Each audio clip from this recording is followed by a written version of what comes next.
All right, welcome to Long Island's #1 pro wrestling broadcast, Monty and Faro, filmed every Thursday from 9 to 10 p.m. out of Indie Music TV at the producer's land. I've missed him a lot, the youngster. Matty Ice. Matty, how are you, buddy? I'm doing pretty all right. I'm a little tired, but, you know. You're too young to be a little tired. What are you a little tired from? I'm working 9 to 5 now, so, you know, it's a bit of a change for me. That's rough. Yeah. I love That's it, dude. rough. You have lunch, you have half-hour lunch, 2 15-minute breaks. Whoa. 30-minute lunch? We're talking about an hour lunch here. You have an hour lunch. I guess you're tired from chewing your food at lunch. Oh, yeah. Okay. I just wanted to break down exactly what point Matt, you're just tired. wait until the time you hook up with one of your employees and you can have sex at lunch. Interesting. Not like we've ever done something like that. Not me. I'm married, dude. Yeah, right. To the right is the star of the show, Mr. Jimmy Farrow. Jimmy, how are you? I don't know about to the right. There's nobody over there, but how you doing? You're Star to of the my show? right. What are I you am to talking your about? right, You but are to I my was right. looking for the star of the show. I'm very excited for part 2 with Flash Flanagan, who we're going to get to in a minute. Yes. But real quick, a man led police down a chase just so he could finish his hamburger. Have you ever been so hungry that satisfying your burger craving meant that more to you than a stint in jail? One man in Louisiana claims he didn't stop for the police as he was trying to pull him over because he wanted to eat his hamburger. Alan Seabury. You sure that's not Salisbury? Salisbury steak. You know? Very good. Are you sure? I like that. Oh, it is Seabury. Wait a minute. A 37-year-old resident of Monroe, Louisiana. Oh, I remember that town. Was driving his Not 2006 Chevy Impala with lights so bright that the police couldn't see at least. Oh, That's what the boy. officers involved were claiming. Okay. But when Officer Dylan Johnson flipped on his own red and blues for Seabury to pull over, the man in the Impala decided to make the escape because he wanted to eat his hamburger. You know, this seems fishy to me. You know, they claim burger? Yeah, well, it could be. But what I'm not getting here is that they said he was driving with his lights so bright that they couldn't see. At least that's what they said. I think that they wanted his hamburger. I think that they were like, "What's that guy eating?" Didn't you ever see Cheech and Chong where the cop winds up asking Cheech, "Is that a hot dog? Can I have that?" Dude, I think many times I told you when I was in the military and I was in Louisiana, those cops are crooked down there. Yeah, they wanted his hamburger. And he was hungry, and he's like, "Fuck this, I'm not giving you my fucking hamburger." So he took off. And this guy kind of rules. Kind of rules. Good little story. How much time do you think a guy in Louisiana gets for running from the cops? Probably life in prison. Probably life in prison without parole. Without parole. Yeah, pretty much. I want to thank the band that sings the theme song for Montana Farrow and Jimmy Farrow, along with his partner Bart Griggs, make up the band Wisteria Hall. Wisteria Hall sings such great songs as In My Dreams, This Life, Not Far Behind, Here Comes the Rain. You can find their music on the Wisteria Hall YouTube page. Please hit like and subscribe. Yeah. Download the music on Spotify, Apple Music, Reverb Nation. Also, if you didn't know it, you are watching Long Island's #1 pro wrestler broadcast, Monty and Farrow. You can catch us on the Monty and Farrow YouTube page and Monty and Farrow Facebook Live page. Hear us on iHeartRadio, Spotify, Anchor. See us on Twitch TV, the Monty and Farrow page. And if you live in New York, which Mr. Flanagan does not, channel 115 every Tuesday from 9:30 to 10 p.m. and Saturday at 11:30 p.m. to 12 as we go head-to-head with Saturday Night Live. We want to thank the 80,000 viewers that watch us weekly in New York. Thank you for the love and support. And if thank you. You don't get normal rest and you're a little abnormal, Channel 20, Tuesday at 1 a.m. Oh, that's me. And we also want to thank our partner, Amazon Music, who's taken on the Monty and the Farrow show. Mm-hmm. We'll be right back with pro wrestling superstar, Mr. Flash Flanagan. You mean Mr. Venom? Never mind. I like Flash Flanagan. I really dig the Puerto Rican approach, but that's me. You like that Puerto Rican stuff? Yeah. Well, hey, wait a minute. I don't mean that. He's right. Later, in a sec. Elm Logistics. For all your logistic needs, call 631-299-3595. That's 631-299-3595. Elm Global Logistics. Pride, performance, and partnerships. And APB, American Protection Bureau, voted #1 best on Long Island for all your security needs. Call 631-390-9050. That's 631-390-9050. APB.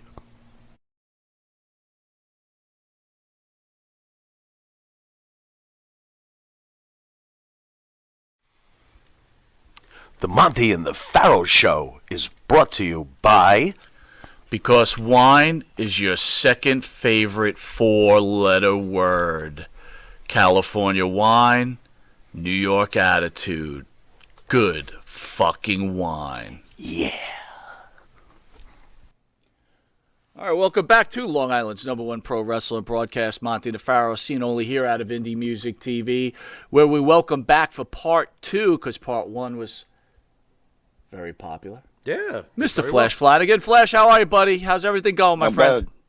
You How you looking guys good? doing? You looking good, bro? You looking good?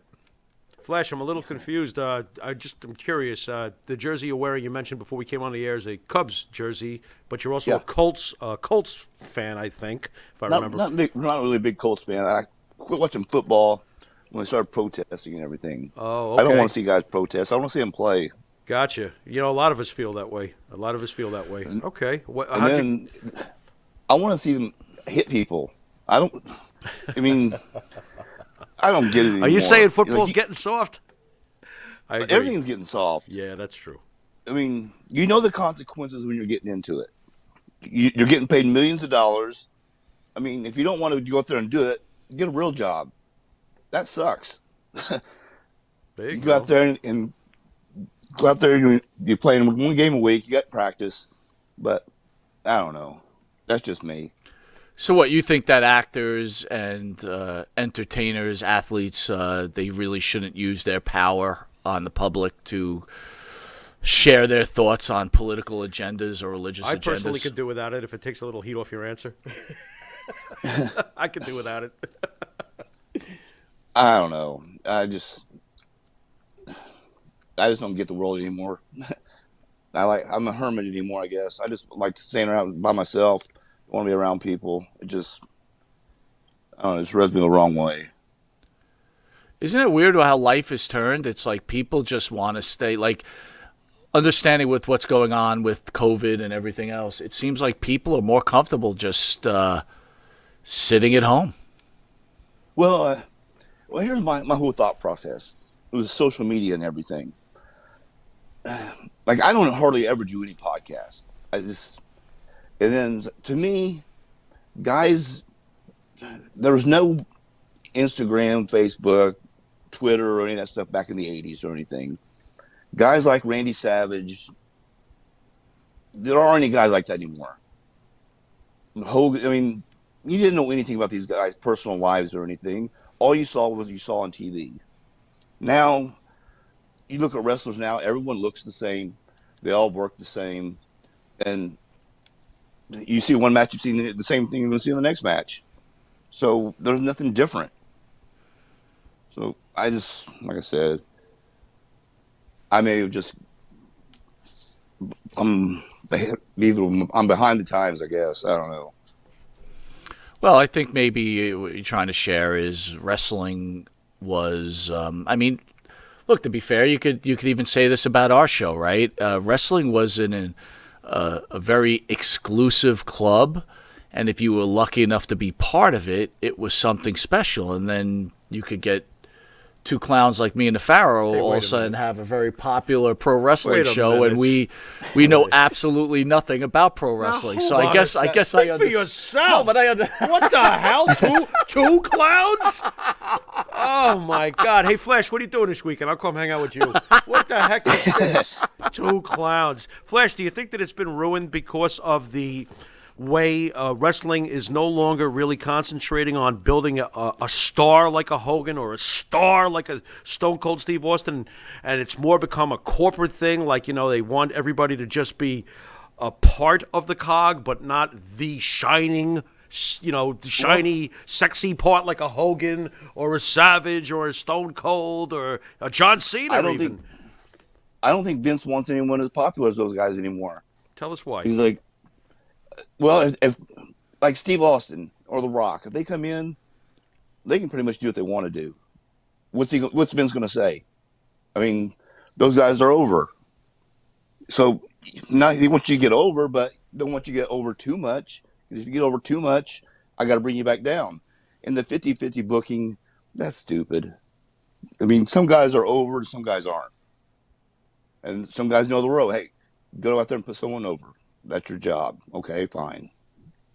Like when they brought Joe Henning in, and then they call him Curtis Axel. Why couldn't Vince? He's the perfect son. You got a guy that was already over. So Kurt Hennig was already over as Mr. Perfect. You bring his son in. Now he's the second coming of perfection. Or he's almost perfect, where he's not as good as his dad, but everything he does, he's almost there. He like do the vignettes. He almost hits the home run. He almost throws the touchdown. Or he could have been the guy that just couldn't do shit, and like everything he did was a mess. Now that would have been pretty funny. Because Mr. Imperfect? Mr. Imperfect. Yeah, I like that. And then DiBiase's kid. Yeah. There's the perfect thing. There's another example. You got Ted DiBiase there. It's like the $1 Million Man. He could have been sitting there and has so much heat on his son by buying title opportunities for him and all this other stuff. Buying his way through everything in wrestling. And two guys that were wasted. What do you think when you see a guy like Cody Rhodes, who is very different from his father, but yet he's successful? What's your thought process with the Cody Rhodes, or do you think he only found that stardom once he broke away from Vince's ideologies? I don't get the thing with having Arn as his trainer. I don't get that part. Okay. I mean, to me, unless Arn's son is going to turn on Cody, I mean, I haven't really watched the show a whole lot, but you had the Rhodes Anderson feud for so long. You got Blanchard there now. It's like, why those guys aren't going after Cody and taking care of him? So right. Hey, Flash, let me ask you: are you happy that you became a professional wrestler? Are you happy that's the route you took with your life? And then the second part of the question is, do you miss the relationship with your wrestling family? Yeah. Actually, when I was doing this, we were going every night. We were having fun. The boys were the boys, and it doesn't seem like that way anymore. Like I said, times have changed, and I guess I'm still stuck back in time. But you are glad that you chose wrestling as a life. Yes and no. Okay. Yeah, because when I might have been a freshman in high school, and I met Sting, and I was telling him, I want to be a professional wrestler. And he's like, you better think about it, kid. And I'm sitting there, and while he's telling me this, I'm like, think about it. I got nothing to think about. I've been thinking about this in the past 10 years. I'm going to be a professional wrestler. And then years down the road, that's when I caught on to what he really meant by, you better think about it, because he doesn't tell you about all the backstabbing and all that stuff that goes on in wrestling. So I was like, then once you get in there and you start seeing everything, then you start understanding what he actually meant by, you better think about it. And then it's like, not everyone's going to be Hulk Hogan. Not everyone's going to be Steve Austin. Not everyone's going to be The Rock. But there's a spot there for everyone if you can work. And that's just my thought on stuff. So is your experience with wrestling, the backstabbing and a lot of the bad stuff, do you think it's just a microcosm of what the real world is like, or is it just worse in the wrestling world where people are just cutthroating their way up? No, I think actually wrestling smartens you up to all that, and you actually see how the world works. If that makes sense. Yeah. No, it does. It makes a lot of sense. Like I can be in a room and I can listen to someone talking, and I'm like, okay, this guy's full of it. This guy's okay. I can talk to this guy. And you know what guys are blowing smoke and what guys are legit. Okay, this guy's cool. But some guys, like, they sit there and they're talking to you. And you can get in the locker rooms anymore. You guys talking. And it's like, man, just shut up. It's like, some guys just get me. You can look at them like, all right, you don't have a clue. Who trained you? I was in the ring with a guy not too long ago, and he just comes up to me and says, "Hey, this is what I do. I'm gonna do this to you and this to you." I'm like, "No, you're not. Now you're gonna listen to me and just shut up." And then I watched him go to the ring.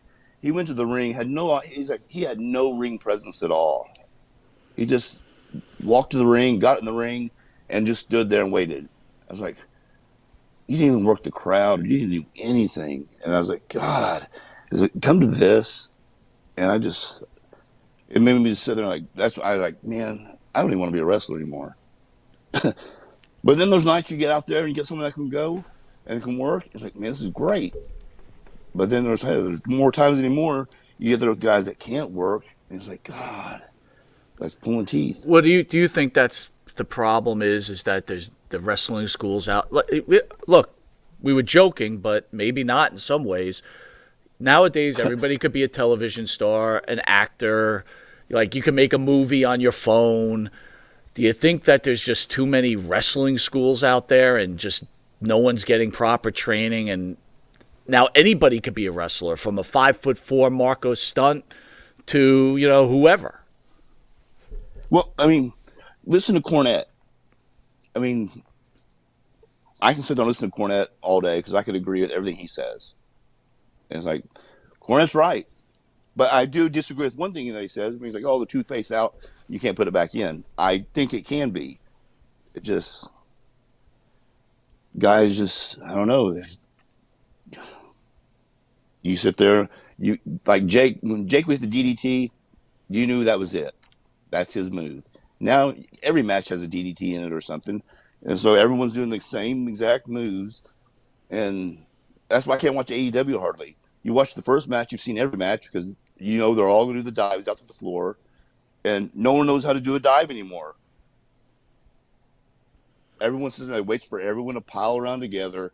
And then, okay, now they all wait for the guy to jump out there on top of them. How hard is that? You can see that coming. And they're all watching the guy climb to the top rope, and they're just waiting to catch him. Why don't they just split the seat and let him crash? Woo. How about the smaller Really fired guys? up there. How about the smaller guys, Flash? What do you think about the smaller guys? Like recently, AEW's debuted Taz's son Hook, and my forearms probably got him. He's like how much would you say he weighs, Mike? Probably $170, maybe. What's your take on these smaller guys becoming potential main event players, and some of them even winning world titles? The smaller guys. I've never seen the guy work, so Okay. I don't even know who he is. Mm-hmm. Some guys are small. Go ahead. There's a spot for some guys like that, but do you really think people are going to want to buy a ticket? I mean, are they going to be that believable? You're thinking, man, that guy could actually beat someone up. Do you think so? Do you think the most popular time for wrestling, like the Attitude Era, and the things that happened at that time, and then ECW, and all that quick gratification now has ruined the business? So what was so popular back then has created what you just had identified as what we're seeing now, as the wrestling fan no longer wants to wait for a story, no longer wants to wait for an arm bar. They just want to see all high spots 24/7, and this is why the sport, in my opinion, in a lot of cases, is dying. Well, it goes back. I mean, who was it? There's someone I watched. Man, I watched someone not too long ago, and they're pretty good. I'm trying to think who it was, and they weren't very big. I wonder if he's talking about Bryan Danielson. It could be Kenny well, it Omega. could be. He's good. I like watching him. They're both excellent. They're not even small in my opinion. I think that they're smaller, but I don't consider them small. Even though Adam Daniel Cole. Bryan would probably be considered Adam small. Cole. Adam Cole, baby. So Adam Cole's a good wrestler, in my opinion, great Flash, wrestler. but I never love him. Way I've too never small. seen him work. I've never seen him work until he made I watched an AEW show and I've seen him on there. He's got I can't it remember factor. who he worked with. He's got it factor. He was good. Yeah. Everything he did, he told a story. It was good. Yep. But he looks tiny. He's too small. He's small. Does it even count if you play large? I mean, to me, like Roddy Piper could be in the ring with Andre. There's a huge disparity there. But Roddy Piper made you believe that somehow he might do something Flash, to pull it off. That's a great question, Farrell. Flash, let me ask you that. I mean, we're all aware now that Roddy Piper probably at his best was probably 210 pounds. To me, one of the all-time greats, probably one of my favorites. Absolutely. Why did we accept Roddy Piper against Hulk Hogan, but we have trouble accepting an Adam Cole? Because Roddy Piper was believable. Larger than life. Yeah. Larger than life. You sit there and this guy, you don't know what he's going to do. Now, and this is coming from a guy here who was too small. When I was signed with WWE, here I am. I'm like 205, and I'm surrounded by Brock and Batista and those guys, and so I'm the small guy. So that's coming from me. That's complaining about guys being too small, but it's just I don't know anymore. It's wrestling's changed. The world's changed. All sports have changed. Like you always hear basketball. You're like, oh, he's the greatest. Blah blah blah. He's got this many titles. Basketball, the times have changed. Right. I mean, it was more physical back in the day. Now it's like you just graze someone, it's foul. Yeah, touch foul. Football, right. You touch someone, hit them too hard. Oh, right. That's a penalty. Right. I want to see a car crash. He wants to see the That's 94, funny you say the that. 94 Knicks post you know up. What? You get paid millions of dollars to hurt somebody because we want to watch people get hurt. As sick as it may sound, that's what people are getting paid for. It's not patty cake. I totally get it. Let me ask you this. Are we almost at a year yet? Not really, but New Jack passed away. I know you had some sort of relationship with New Jack. First, can you share your thoughts when you found out that Jack had passed away? And also, could you maybe share some stories about you and Jack? I did tell you the story about how I almost got him killed. You almost got New Jack killed. Yeah, on a rib. Okay, what'd you do? Oy. All right. They brought New Jack in, and they brought Pondo down to Puerto Rico. And they just brought him in for the weekend. And Jack was my partner, and we were having a tag match on the first night they brought him in. And Jack was going to do he was going to jump off the top of the ring truck and go through the table and do the splash on Pondo. But Pondo was in the back, and I forgot Pondo was double jointed in his knee. It can take his leg and turn it all the way around backwards. So it looks like he broke it. So I was like, hey, let's rib them. And Jack, when you go and you do the splash off on Pondo, and 1, 2, 3, I'll just go on back to the back, and I'll just say you broke Pondo's leg. And we'll get into it. And this is right after he stabbed that kid in Florida. So he already had a bad reputation. So we get 1, 2, 3, Pondo's still on his leg. I go straight on back to the curtain. And Bushwhacker Luke was like, mate, what happened? I go, he wanted to do that stupid move, and he jumped off the top of that truck. It's raining out there, and he broke Pondo's leg. I told him not to do it. So then Jack comes through the curtain. He starts cussing and yelling at me. He goes, you idiot. So you set the table up too far. I'm like, you're the one that set the table up. What are you yelling at me for? So we're yelling back and forth with each other. I'm like, oh, what are you going to do, stab me in front of everybody? He goes, oh, no, you didn't. He pulls out a knife. Starts coming towards me. Oh my God! Well, hey, and I'm standing there holding my kendo stick, and he's coming at me with a knife. Well, the boys, they all reached in their bags for their guns. Oh shit! And two of my buddies that were referees, he was getting ready to walk between them, and one of them had his hand on the gun, and because they're both brothers, and the other one was getting to hook Jack's arm, and the other one was going to shoot Jack in the head. A few more steps, Jack wasn't going to make it out of there. The referee. And I seen what was going on. I'm like, whoa, wait a minute. This is a rib. Stop. And then Jack starts laughing. And I told him, Jack, you almost got killed. He's like, I'm like, yeah, they're about to shoot you. Did Jack worry you at all, Flash? He was always cool with me. I never had a problem, but I was always nervous. because you never know. Sometimes you never knew with him. But he was always cool with me. Never had a problem. Who was your closest brother in pro wrestling?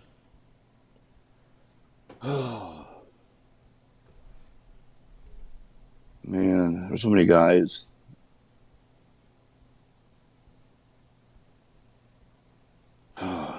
Because I got stories to everybody. I mean, fights that happen in the crowd. I mean, one time I got in a fight in the crowd, and I told Doug Gilbert to watch my back.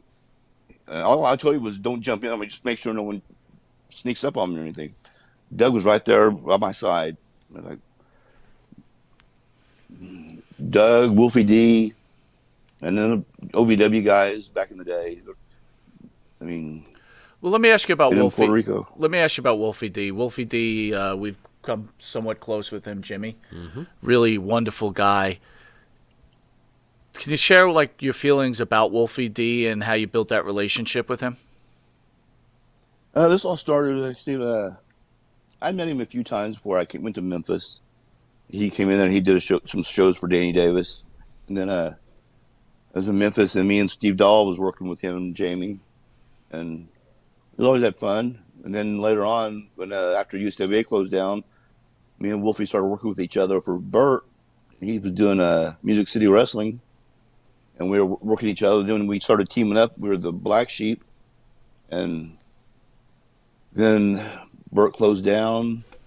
And so that's when OVW started doing their stuff. See, then Wolfie came in up there. He was doing the Slash gimmick. Then he went to TNA. I was with WWE at the time. I just got released, and he had like 30 days, so couldn't do anything.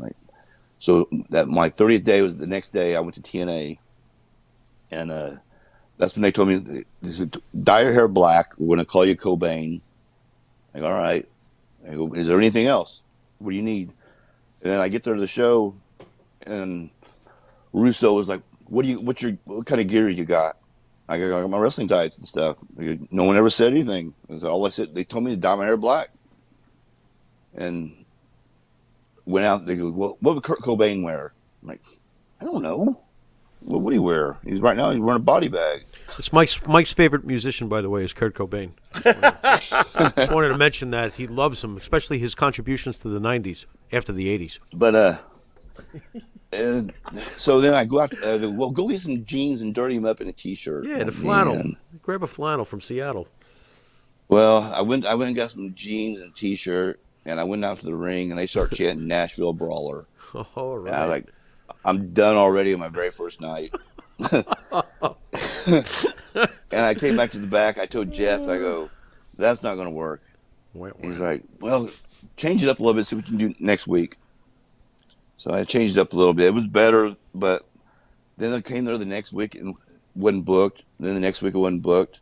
Then like the next week I wasn't booked. Like, man, screw that. I'm not driving to Nashville from Indianapolis every Wednesday and I'll be booked on a show. Then I get paid. I go, I'm done with that. That's when I went to Puerto Rico. Then Wolfie calls me up. "Hey, where you at?" I go, "I'm in Puerto Rico." "Man, they're going to put the belts on us." Like, no one ever told me anything. It was just showing up. You're not here. We don't have you booked tonight. It was so unorganized. So, God, it was bad. Did you enjoy Puerto Rico? Or you ever Loved it. You ever miss Puerto Rico, or think about going back to Yes. visit at least? Or what was it about Every Puerto winter Rico I that miss made it. everybody love you so much there? Did you ever try to like figure that out? Why was the success so over the top in Puerto Rico compared to other places for you? I brought violence, Nice. and That I had took to help. violence. I'm paying for it now. My body's all banged up, but Was it worth it? they like violence. Was it worth it? And we had one night we did a Christmas show, and my dad came down to visit me, and he was out in the crowd, and we're in a cage match. Me and Apollo was working with Ricky Banderas and Vampiro, and a riot breaks out in the crowd, and we're looking out there, and there's probably about 15,000 people there, and it's a big fight. And we're in the cage, And now I'm thinking, oh man, I hope my dad's okay out here because he's probably the only American out in the crowd. Yeah. And I'm like, man, I hope he's away from all this stuff. Don't know where he's at because all I knew he was sitting out in the crowd somewhere. Then, so I'm like, well, shoot, I got to watch my back now, so no one comes down and stab me because it's like now I got to get from the ring back to the back, make sure I'm okay. And so we got to the back, and the riot squad shows up, and people are getting escorted out, or being on stretchers and stuff, or the fights and all that. And then you look out in the crowd, and it's about now half full. They still have another match going on. It was wild. You know, you mentioned Vampiro. He's got a show on our network. He's been in studio. What was Vampiro like as a person? I know what he was as a wrestler. What kind of interactions did you have with Vampiro as a person? Any? I always got along with him. I mean, I can't say anything bad about him. He was always good to me. As far as I know, I don't think he ever stabbed me in the back. Yeah, well, I'm not looking for anything bad. I'm just wondering, you know, seems like a very, very intelligent man with a lot of deep thoughts. And I was wondering, like, if you guys ever sat down and had some deep conversations. No. I'm not the kind of guy that's going to sit there and like, oh, hey, let's go to deep thought. Wait a minute, Flash. Are you saying you're not deep? What's going on here? What are you talking about? You're an intellectual wrestler. What are you talking about? So, Flash, what kind of injuries have you received from, like, what's going on with your body right now? Oh, just basically the knees, shoulder, neck, joints. Not smoking joints, but like my finger joints and that'll help you. That'll help you with the joint pain to smoke joints. But that's a whole nother thing. But so speaking, I mean, you can see my hands. You just look at my hands where I have my fingers broken and all that. I've just taped them up, and they're just all crooked and everything right now. Flash, when you were in Puerto Rico, I'm just curious. I know you were there years after Brody was murdered, but was the shadow of Brody's death still somehow in the air? Yeah. It was. Yeah. Okay. Because they brought Invader in, and I will say this, to me, when they brought him into IWA, because we were packing arenas out every night, and they brought him in, and it was just one of the guys in the office goes, I'm not working with him because he's a murderer. I said that right there to him. I was like, oh my God. And then we were in the arena at that ballpark where it all happened. And I'm in the shower, and one of the guy's sons comes running in with a knife and throws it in the shower as a rib, and he comes running back out. And I'm looking around, and then over in the corner was Invader in the locker room, just sitting there with his head, like, just watching. But we did with Invader. He buried all the time. They brought him in, they had him in the office. And I'm like, man, what does he have on you guys? Because, man, he is burying all your top talent. And all the guys that are over, he's burying them. And then every guy you're trying to build up, he's building them up where they're all under him, where he's the top guy. It's like, can't you guys see that? And slowly he just started burying everybody. And then it was so depressing. I hated being there. And I had a hardcore match with Chicano. And we had been feuding with each other for a while, and we're bleeding every night. And it's like, now they want to stop the match for blood in a hardcore match. I'm like, really? You don't think that people are going to fart on that? And that is terrible. I'm like, all right, that's what you want? Okay. And me just being me, I went out there, and we did a spot where he threw me in the trash can, and I gigged my cheek and got a trickle of blood. And they stopped the match. And I came to the back, and like, where's all the juice? I'm like, you wanted a stupid finish, and I gave you one. And Invader heard that, and like, well, we gave him the ball, and he dropped it. So then they took the heavyweight title off of me. Then they took the hardcore title off of me. And it went along after that, as I said. And it got to the point, like I said, I was my own worst enemy at times. I got hooked on somas, and Savio, and then they saved me. And I always praise Savio, Miguel Perez, and Victor Quinones. Savio. If they didn't step in and help me out, I probably wouldn't be here today. And Well, can you maybe share a little more about that situation? I mean, I was bad, and I was like, I sit there and I'd watch the show when it come on Saturday mornings before you have to get ready to leave, and I'm watching the show and I'm like, man, I can see that I'm messed up, but I was like, God, I went out there and I performed like I should. I could see that in my eyes and everything, and then I'm in there, I'm looking like, man, I'm messed up. I got to get off this, and I was like, but let me take these and I'll stop after that. And it was just a roller coaster effect, kept going and going and going. I couldn't get off of them, and they found me on the floor in the office one night at 3 a.m, and I was just gone. And that's when they sent me home. It's like, God. What made you start down that road in the first place? What was it that triggered this? I was injured, and I was having trouble sleeping. And you just go to the pharmacy and buy them. Mm-hmm. I mean, and the more you bought, the cheaper you got them. You got a discount the more you bought. And it's like, I never seen anything like it. It was great, but it wasn't great. But got on that. I was like, man.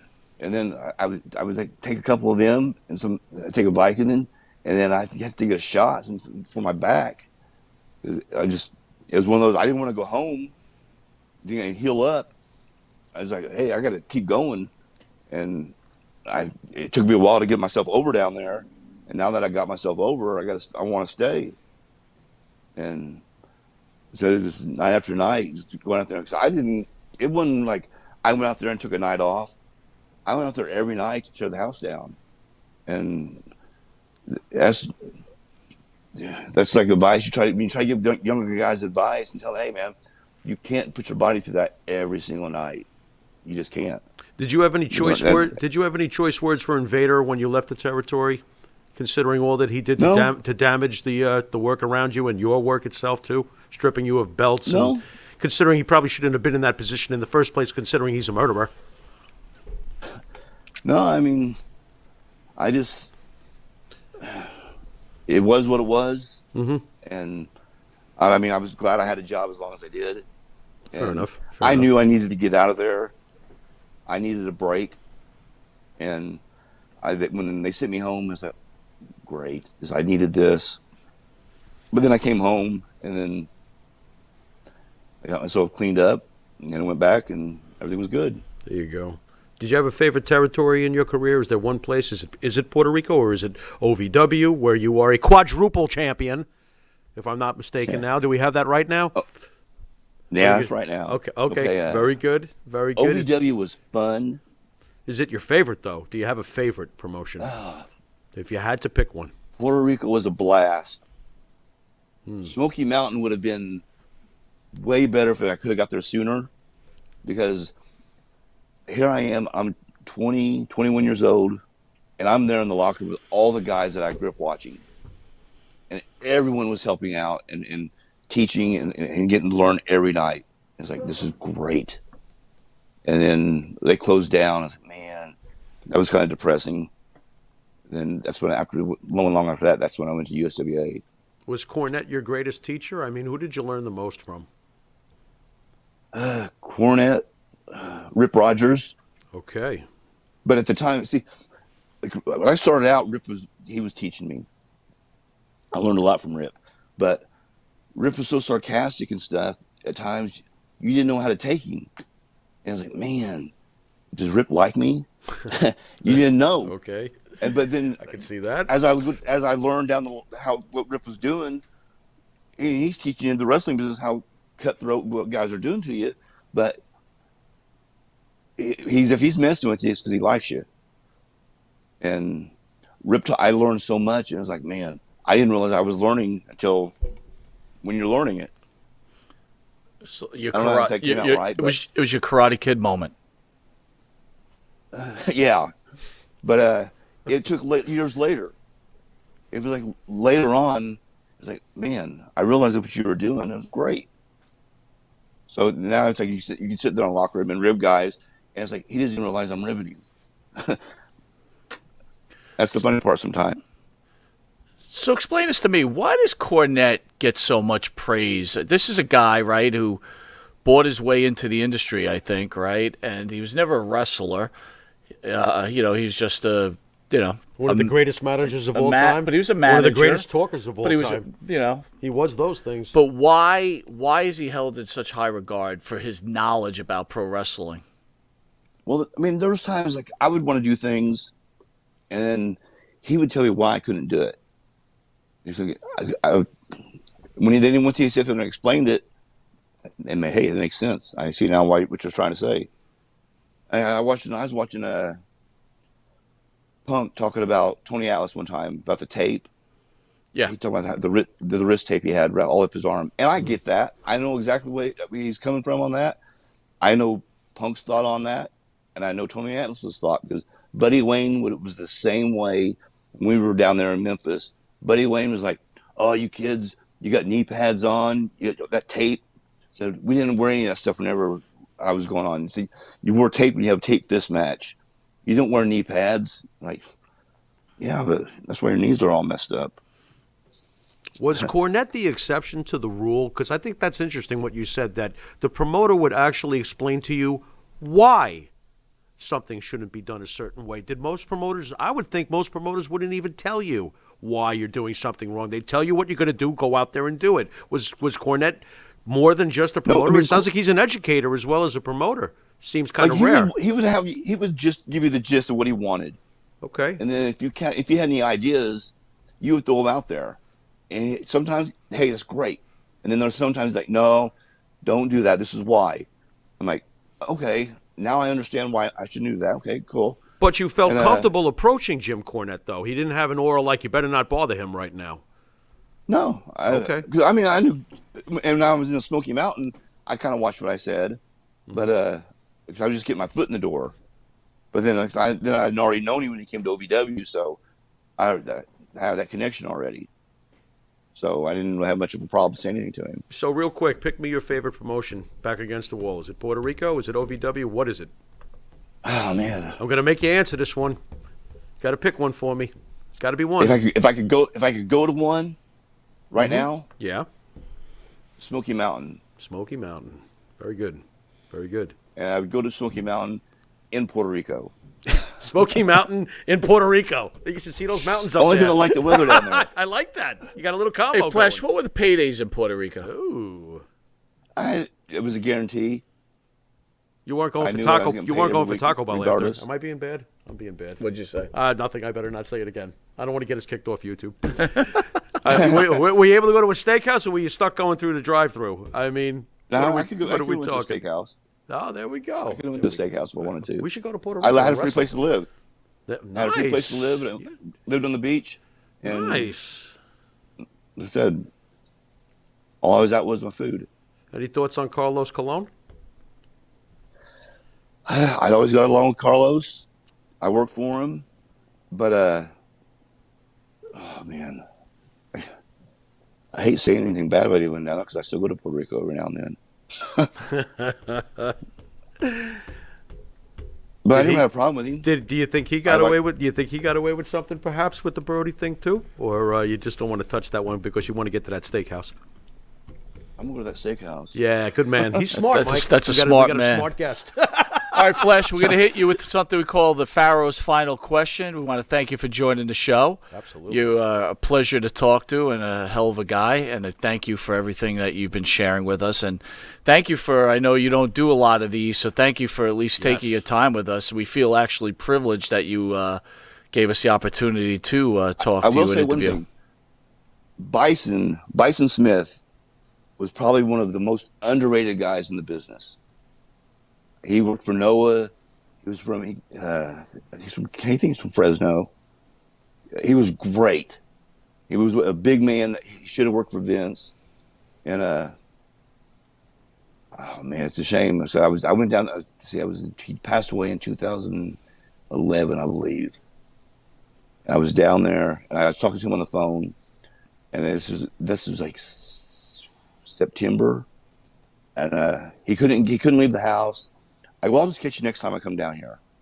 It was all right. And then the next month, I got a text from him, and it was about the Colts. He's like, Colts suck. And I just laughed. And then about a month later, I got a text that Bison passed away. I was like, phew.